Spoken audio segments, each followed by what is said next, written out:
తెలంగాణ ముఖ్యమంత్రి రేవంత్ రెడ్డి దావోస్ పర్యటనలో భారీ ఒప్పందాన్ని కుదుర్చుకున్నాడు.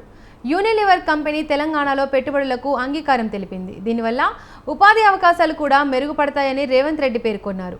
దీంతో దావోస్ పర్యటనలో రేవంత్ రెడ్డి బృందం తొలి ఆ ఒప్పందం చేసుకున్నట్లయింది.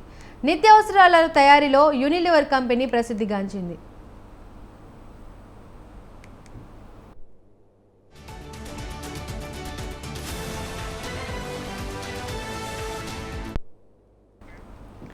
యూనిలివర్ కంపెనీ ప్రతినిధులతో జరిపిన చర్చలు ఫలప్రదమయ్యాయని, పెట్టుబడులు పెట్టేందుకు అంగీకరించిందని సీఎం రేవంత్ రెడ్డి ట్వీట్ చేశారు.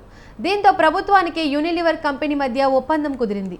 తొలి విడతలో భాగంగా తెలంగాణలోని కామారెడ్డి జిల్లాలో పామాయిల్ తయారీ యూనిట్ను ఏర్పాటు చేయనున్నట్లు తెలిపారు. బాటిల్ క్యాప్ల తయారీ యూనిట్ను నెలకొల్పేందుకు కూడా యూనిలివర్ సంసిద్ధంగా వ్యక్తం చేసింది.